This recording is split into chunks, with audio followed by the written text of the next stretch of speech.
Is the idea here for this task force, though, to sort of oversee the use of AI tools within the government of the state, and then through that, you just become smarter about it, and you also recognize the risks. So therefore, Yeah, you can leverage that to write protections around it. Does that make sense? it's that and more. So Okay. it is certainly that to deliver government services for our residents in a responsible, um, more hyper efficient way. But it's also broader in terms of where's the regulatory headed. What are we going Right. to do to attract research and companies and jobs? On that one, I mentioned Princeton University. We announced in December that we're going to form basically a generative artificial intelligence hub Hmm. co-sponsored by Princeton University, one of the great research in one of the great universities, period, anywhere, along with the state of New Jersey through our Economic Development Authority. We think a real key here is talent, and the talent right now is overwhelmingly located in the Bay Area in Hmm. California. And we think there's no reason why we can't become, again, alongside Princeton, a second talent hub for generative artificial intelligence, which will have huge positive impacts on our ability to attract the right research, the right talent, obviously, the right companies that will plant their flag here in Jersey. Welcome to Paychex THRIVE, a business podcast where you'll hear timely insights to help you navigate marketplace dynamics and propel your business forward. Here's your host, Gene Marks.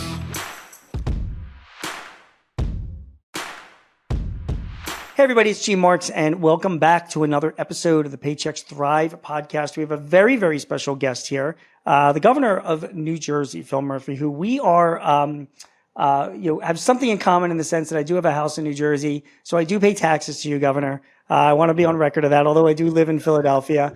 And we have some topics to talk about. I mean, as I said before we even started, recording this conversation, our audience are, business owners. I mean, and I think this conversation appeals to people, obviously not just in the state of New Jersey, but all around the country.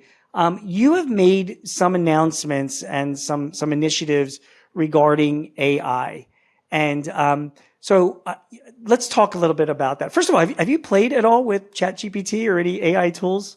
A little bit. I was having a conversation with one of my colleagues, the Attorney General, Matt Placken, and he yesterday, and he noted that it's not quite, in his opinion, ready for prime time. He either fed my name in or his name in, and it came up with some misfires in terms of biography. But yeah, more importantly, our administration is all over it right now. And in fact, we had a cabinet meeting recently, and we decided we're all going to take a deep dive training course in January. It's transforming, and it will transform all aspects. Forget state government; it'll transform all aspects of society over the Yep. next number of decades. Yep, it really will. And I'm glad to hear that you're doing that. And I do strongly recommend that everybody does take a deep dive into it. If you want to cough up the extra $20 a month, the GPT Plus version, which is not the free version, it's better. And I can't describe why. It's just better and more accurate, but Okay. you're not going to be writing legislative policy using ChatGPT, but it's Amen. a great tool. It's scary though, right? I mean, Yeah. and a lot of people have concerns. So tell us a little bit about what some of your initiatives are. One is a task force that you Yeah, have. so I want to tell you, if like your listeners, Gene, about both the task force and what we're doing with Princeton University. On the task Yep. force, which we announced several months ago, we're bringing together sort of a whole of government approach. And it's a mistake to think about artificial intelligence either A, as a technology, or B, just the purview of our techies. This is a realm more than a technology, number one. And number two, it infiltrates, as we said a minute ago, all elements of society. And we said, listen, when we put the task force out, we said we have a three-legged approach to this realm. Number one, there's an economic development opportunity, jobs, companies, the research getting done in New Jersey. I'll come back to that. Okay. Two is how we deliver government services responsibly, but more efficiently. You think of call centers, you think of applying for your unemployment insurance benefit, artificial intelligence can impact both of those in a dramatic way. And then thirdly, the regulatory slash ethics side of this. As you rightfully point out, if it's in the wrong hands, it can be scary. So what are we going to do to put the guardrails around this? It's Right. our current guess that Congress won't act Right. if we had to predict. So this will default to states acting, and we'll see how this looks over time. Is this the idea? If I can interrupt, is the idea here for this task force though to sort of oversee the use of AI tools within the government of the state, and then through that you just become smarter about it, and you also recognize the risks, so therefore Yeah. you can leverage that to write protections around it. Does that make sense? It's that and more. So Okay. it is certainly that to deliver government services for our residents in a responsible, more hyper efficient way. But it's also broader in terms of where's the regulatory headed. What are we going to do to attract research and companies and jobs? On that one, I mentioned Princeton University. We announced in December that we're going to form basically a generative artificial intelligence hub co-sponsored by Princeton University, one of the great research in one of the great universities, period, anywhere, along with the state of New Jersey through our Economic Development Authority. We think a real key here is talent, and the talent right now is overwhelmingly located in the Bay Area in California, and we think there's no reason why we can't become, again, alongside Princeton, a second talent hub for generative artificial intelligence, which will have huge positive impacts on our ability to attract the right research, the right talent, obviously the right companies that will plant their flag here in Jersey.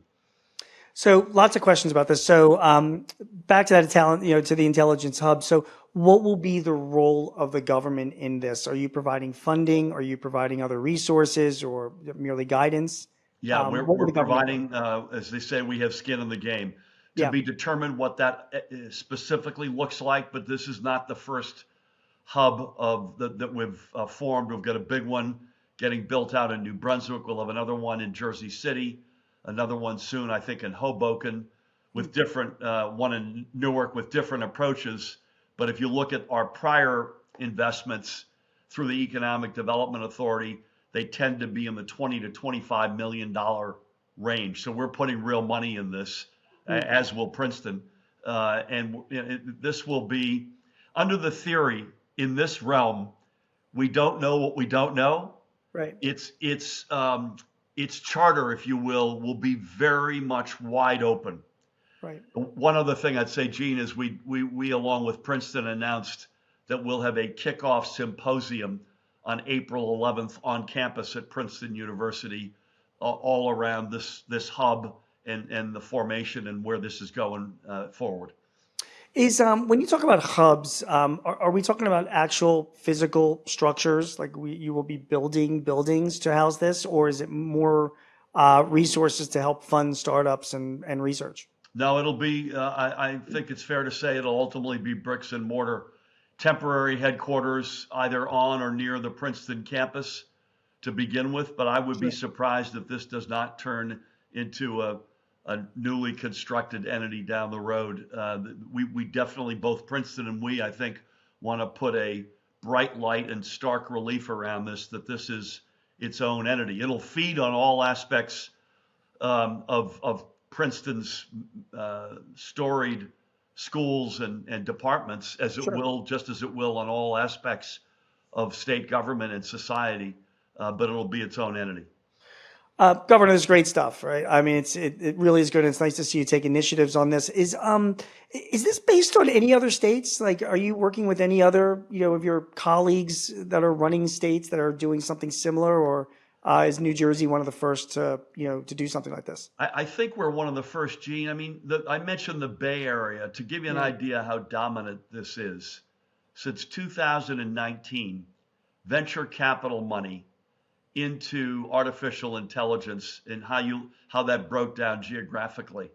The Bay Area, $23 billion into generative AI. Number two is New York City at $1 billion. Right. So, and then you ask yourself, well, why is that the case? And I went out there and had sort of a seminal dinner in the Bay Area early in 2023. And I asked, why are you all here? And the singular reason was talent. Yeah. So you can't ignore the influence that Stanford and University of California, Berkeley in particular, have had on that region. There's no reason. By the way, Princeton is almost to the mile the same distance from New York City as Stanford is from San Francisco. There's no reason with Princeton's extraordinary talent heritage and New Jersey's deep innovation economy, there's no reason why we can't come up with that second hub. So we're not mimicking anybody in as much as we're divining why the Bay Area is such a locus for that talent. Okay. That's exciting. Let's switch back to this task force though that was established earlier this year. Can you give us an update on that? I mean, to me, it's all about the people that are going to be on this task force, and the hope is that they're smart and experienced and good people that are going to be coming up with some of these. I don't know if regulations is the right word, but overseeing some of the developments in AI within the state. Yeah. Talk to me a little bit about who you've got in mind or who is already in place. Yeah, it's a group that exists and will only get bigger. It's chaired by our Chief Innovation Officer, Beth Nobeck, who has had experience on both sides of the Atlantic. In the Obama administration, she advised Angela Merkel, where I was the U.S. ambassador many years ago in Germany.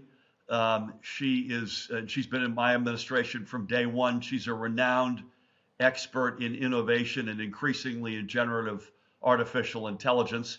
And it's also populated with folks from across government, from the Attorney General to the Commissioner of the Department of Labor and Workforce Development, and many spots in between, under the theory that it will impact all of us. So let's make sure we have those folks at the table. Similar approach, by the way, that Princeton Back to the Hub is taking.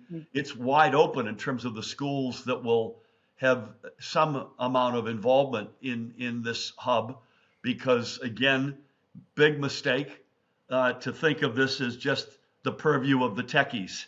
This has got to be all of us, particularly given what's at stake, both the challenges as well as the enormous opportunities when you look at uncurable diseases or climate change, or you pick the challenges that face mankind. Is there enormous danger and concern? Yes, there's enormous likewise opportunity for the planet. So that'll give you a sense of how we're thinking about it. That's helpful. There is, and please don't take this the wrong way, when I watch some of the congressional testimony over this past year of some of the technology people, testifying in front of Congress, the Mark Zuckerbergs and the Sam Altmans and some of the other leaders in AI, and they're testifying to just, layman Congress people, who are Luddites about this stuff. It's a little terrifying as an individual, saying like, oh my God, I don't know if these politicians are even going to get this stuff. Like, these tech guys are going to run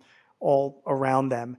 And I do have that same fear with the intelligence task force, to be frank. So so how do you address that? Like, how do you answer that question of, can we rely on you in the government to be smart enough as those tech people are? Yeah. I mean, the European Union put out a huge master regulatory plan in December, but then said it'll take 1.5 years to 2 to implement. Yeah. And that might as well be 100 years for generative artificial intelligence. Right. You have to start somewhere. And I'm not a tech guy, so you have to have a mix of folks who are common sense, folks you trust, but folks who really understand the technology as well. So that you've got to have a mix of folks on something like this. It is akin, and I think then some, and I say then some with a big uppercase, if you and I were having this conversation 30 years ago about the internet, it would have been very early days.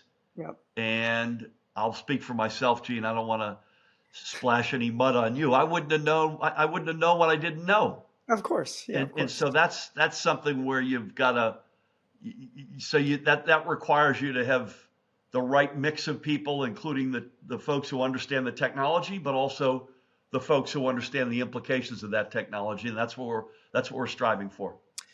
Final question on that, and then we'll turn to some other topics. But long after you've retired from politics and you're out playing golf somewhere, and you look back on this AI hub with Princeton, and you look back on this AI task force, what would make you say in the future, as you're looking back, like this was a really good thing, like this turned out to be what I wanted it to be? What would make you feel that way? If I'm playing golf, I would have had to learn how to play golf. Let me just say that. Fair enough. Up front. I'm a squash player myself. I think you would have seen success on the three legs of the stool that we outlined when we formed the task force. Okay. One, that in fact, we were right that New Jersey, with Princeton's help, but not just Princeton, Bell Labs just renewed its commitment to New Jersey in December as well, which is a huge deal. And that's in New Brunswick. And then the AI hub is in Princeton. You're going to have that Route 1 corridor. So one, that we were right about the talent hub, and that we attracted the great minds and businesses, big and small. Secondly, that we delivered government services responsibly and in a hyper-efficient way, particularly the retail aspects of our government, things like motor vehicles, unemployment benefits at Department of Labor, just to pick two examples. Okay. And thirdly, that we got the area where you're concerned, as am I have to say, that we got the regulatory aspect of this right. And when I say we, I would hope as a nation, I would hope as a planet, but I mean more specifically that New Jersey figured out how to both get our arms around it, but also not constrain the upside opportunity. All right, it's a great answer, and I really do hope it serves as a model for even the federal government to take on, because it's a national issue. So I thank you. It's great work, and we'll keep a close eye on that. Let's move to a few other topics that I wanted to run by you. This one has to do with liquor. I know I'm not inviting you out for a shot and a beer, but I understand that you recently held a roundtable discussion, or this year, and you've been having discussions about modernizing New Jersey's liquor licensing laws. Other states have similar issues. New Jersey, obviously needs some help. Tell us what you mean, though, about modernizing the laws. What's the problem? Well, the problem is a big one, and I'm hoping this will be airing, I believe, in January. I'm hoping that we're going to be making real progress in the month of January. So the problem is the following. We're still operating under prohibition era liquor license reality in New Jersey, meaning that it's capped at one license per, I think, 3,000 residents. And depending on the town you're in, these licenses have become so expensive that there are too few of them, and B, they're way out of the reach of the mom and pop bar or restaurant. So the notion is to responsibly, over time, open up that reality. If you look at other states that have done this, they've transformed their main streets, and that's what this is all about. So that's the sort of problem as well as the hope. I think we're going to end up doing this in stages, if I had to predict. So I'll give you an example of what I think is achievable in this current time frame. I think we'll be able to unburden breweries, wineries, distilleries from some silly restrictions that they're under. Secondly, I think we'll be able to be much better with liquor licenses in malls where it's artificially constrained. And then thirdly, I think achievable now, there are what they call pocket licenses, many hundreds of them, which are not active, which are sort of in suspension. So getting them freed up and distributed in a smart way, I think those three steps in the near term are achievable. And I think ultimately we can do the whole shooting match, which is ultimately raise, if not eliminate, the caps. But you have to do it responsibly. That's the last thing I'd say, Gene, because in fairness, there are mom and pops out there who actually bought these licenses 40, 50 years ago, and you're in a town like Montclair, that's worth $1 million right now. So we have to Yep. make sure as we open this up, we deal with that group of folks responsibly, and I'm confident that we can and will. Yeah, there's a guy near my house in Margate that he has the liquor store there in Margate, and I mean it's a gold mine for him. I can't imagine him Yep. being thrilled that this happens. So you have to take that into consideration. I have to ask you about this. It's a controversial issue to pick up. I mean, there's a lot of debate about about drinking and liquor, and I mean, Ocean City's a dry town still, and yet and of course it's a mob scene at the liquor warehouses, before you get over the bridge, So, and this does have a big impact on a lot of mom and pops and a lot of businesses. Sure. Why did you choose this issue? Like, why was this an important one for you? Well, remember, we've chosen a lot of issues over now. We're starting our 7th year Right. At this point. So this is not the only fight that we've picked up. It's the overwhelming evidence in places that have done it before us in terms of the transformation of Main Street. And by the way, Ocean City is a good example. I grew up in a dry town. It was referred to, I'm dating myself, by Johnny Carson on The Tonight Show as the wettest, driest town in America. I know. Sounds like Ocean City, actually. You might say the same thing about Ocean City. I agree with Yes. you. But towns like that have every right to be dry or not as they choose to.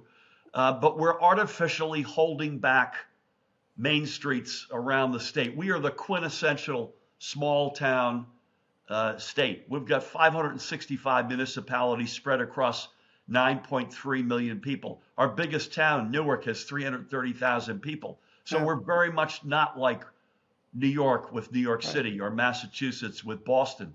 So those main streets matter, whether you're down by Philly in a Haddonfield or you pick a boardwalk town that does have liquor, or a Montclair I mentioned, or Westfield. Those towns are quintessential small Collingswood down by you. These are quintessential American Main Street towns, and let's make sure that we can give them everything they need to punch at the weight they deserve to punch at. Okay, fair enough. We only have a few minutes left, but I did want to ask my final question. Has to do with unions and unionization. There's no question that on a federal level, it is definitely more of a pro-worker environment than I've seen in recent memory. The NLRB is very active. It's a first instinct for a lot of our listeners, a lot of our audiences, to sort of like a knee-jerk reaction to unionization. It's going to cost us more money, or lose us control, or make a more confrontational, environment between us or our employees. But you've been a longtime supporter of unions, and there are a lot of good that unions not only bring to the economy, but also to businesses of all sizes. And I just want to give you the chance to give a pitch. Why have you been such a longtime fan of unions? And speak to me as a business owner and our audiences that run businesses. Why should we also look at the bright spots of unionization? So it turns out, and New Jersey's living proof of this, you can have it both ways. You can't have your cake and eat it too. Meaning we can be, on the one hand, and I'll come back to why I believe in this so much, the quintessential organized labor state in America. I don't think there's any state that has got a stronger labor tradition than we have, organized labor. Mm-hmm. And at the same time, as we sit here, we are at an all-time high in the amount of small businesses that exist in New Jersey, up dramatically since the end of the pandemic. And both of those can exist side by side. Why am I a bull on unions? And by the way, you're absolutely right. The support for unions nationally is as high as it's been since the mid-1960s. Yeah. So since the Johnson administration, it was pretty stunning. Yeah. And unions went through decades where folks were afraid to say the U word, but that's no longer the case. The big reason why I get to it, and it's an overwhelming reason, and the data is unambiguous, that the ebbing and flowing of organized labor matches 100% with the ebbing and flowing of the strength of our middle class. It is the door through which millions of families have walked through into the middle class. There are many other reasons: your reliance on quality, health and benefits, Sure. pensions, and when you've got someone who's getting paid the proper amount for their day's work, and they're getting the benefits that give them security in their family, guess what? They're a much stronger contributor to the economy, to society, and to the very small businesses that are also flourishing in New Jersey.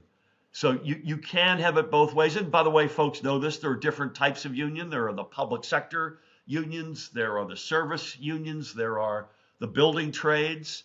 So there are subcategories across the spectrum, but they all contribute mightily to the security, strength, and growth of our middle class. As do the small businesses, by the way. Yeah, so they are. And both, not either or. The living in Philadelphia, I mean, it's very strong building trades unions, labor unions around here and contractors. And my clients in the construction industry, I mean, they lean heavily on the unions to provide experienced, skilled workers as well. So that is, it depends on the union that you're dealing with, but there's upsides to businesses because they get a better quality employee, if I can say that. And I think that makes a difference. They're trained. If you're building something, it gets built right and it will last. And ultimately, the investment you make, the so-called investment you make in paying up for union labor, more than pays off for itself over the life of that project. And it's the same concept, I guess, with minimum wages. I know that you've also been you're very much of a leader in asking for and getting higher minimum wage for workers in the state. And again, happy employees stay longer at jobs, and they spend money. Right? Yeah, they spend money, and when we were trying to get the $15 minimum wage, which by the way we finally achieved this month, a lot of folks said, "Hey, you're going to put a lot of people out of business," and it turns out again you can have and both reality. Now we're over $15 an hour on the one hand, and number two, small businesses are booming like never before in the state. Yep, fair enough. Governor Phil Murphy, thank you very much for speaking with me. You're doing great work, and we appreciate you taking the time. Thanks for having me, Gene. Everyone, you've been watching and listening to the Paychex Thrive podcast. My name is Gene Marks. Thank you so much for joining us. If you need any advice or tips or want to suggest a guest for a future episode, please visit us at paychex.me/Thrive Topics. Again, thanks for watching or listening. See you again soon. Take care. Do you have a topic or a guest that you would like to hear on Thrive? Please let us know. Visit paychex.me/Thrive Topics and send us your ideas or matters of interest. Also, if your business is looking to simplify your HR, payroll, benefits, or insurance services, see how Paychex can help. Visit the resource hub at paychex.com/works. That's WORX. Paychex can help manage those complexities while you focus on all the ways you want your business to thrive. I'm your host, Gene Marks, and thanks for joining us. Till next time, take care. This podcast is property of Paychex Incorporated 2024. All rights reserved.